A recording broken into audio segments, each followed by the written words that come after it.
আসসালামু আলাইকুম, কেমন আছেন সবাই? আলহামদুলিল্লাহ আমি অনেক ভালো আছি। আমি জুলি, আমার রান্নার পেজে আপনাদের সবাইকে স্বাগতম। আমি আজকে মিষ্টি কুমড়া রান্না করব। এই জন্য মিষ্টি কুমড়াগুলো আগে কেটে নেব গোল গোল করে। এই যে দেখেন মিষ্টিগুলো কেটে নিলাম।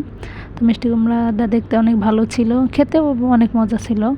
তো মিষ্টি কুমড়াটা কেটে নিলাম। এখন আমি মিষ্টি কুমড়া কী দিয়ে রান্না করব? আজকে ডিম দিয়ে রান্না করব। এই জন্য আগে হলুদের গুঁড়ো, মরিচের গুঁড়ো, লবণ যা যা লাগে আগে দিয়ে চুলায় বসিয়ে নেব। বসিয়ে নেওয়ার পর আমি আজকে বাগারটা পরে দেব।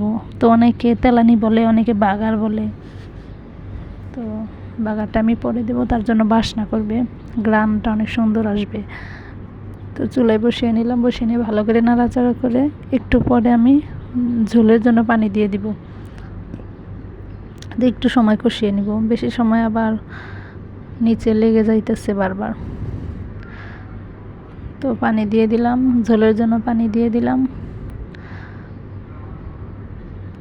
তো মিষ্টি কুমড়ার ভিতরে পানি অল্প দিলেই হয়, মিষ্টি কুমড়াটা খুবই তাড়াতাড়ি সিদ্ধ হয়ে যায়। এখন আমি ঢেকে দিব। ঢেকে দিয়ে কিছুক্ষণ পর আমি কাঁচামরিচের কাঁটাগুলো দিয়ে দিলাম। কাঁচামরিচ দিলে রান্নার মজাটা আরও বেড়ে যায়। তো প্রায় সিদ্ধ হয়ে আসছে, আমি আর কিছুক্ষণ রাখবো। রাখার পর আবার ডিমগুলো দিয়ে দিব। এই যে আমি 3টা ডিম নিয়েছিলাম, তো ডিম 3টা দিয়ে দিলাম। দেওয়ার পর ভালো করে নেড়ে চেড়ে দিব, যাতে ডিমগুলো দলা ধরে না যায়, পুরোটাই যাতে মিক্সার হয়ে যায় পুরো তরকারির সাথে। এখন আমি নামিয়ে রাখছি। নামিয়ে রেখে এখন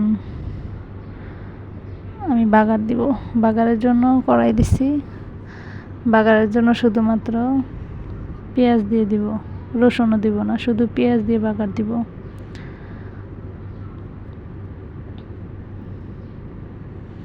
তো পেঁয়াজগুলো যখন লাল হয়ে যাবে তখনই আমি তরকারিটা ঢেলে দেব।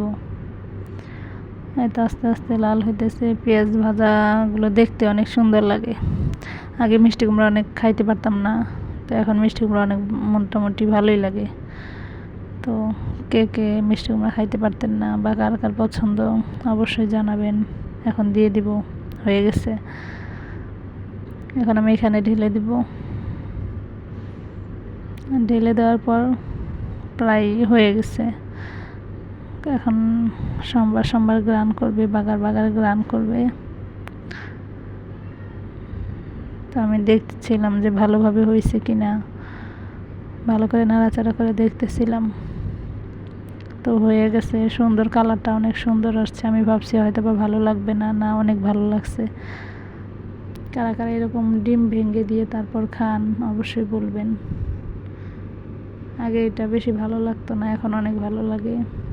তো একটা জিনিস খাইতে খাইতে পরে ভালো লাগে, হঠাৎ করে ভালো লাগে না কখনো। হয়ে গেছে, যে এটা হচ্ছে ফাইনাল লুক। তো সবাই ভালো থাকবেন, আল্লাহ হাফেজ।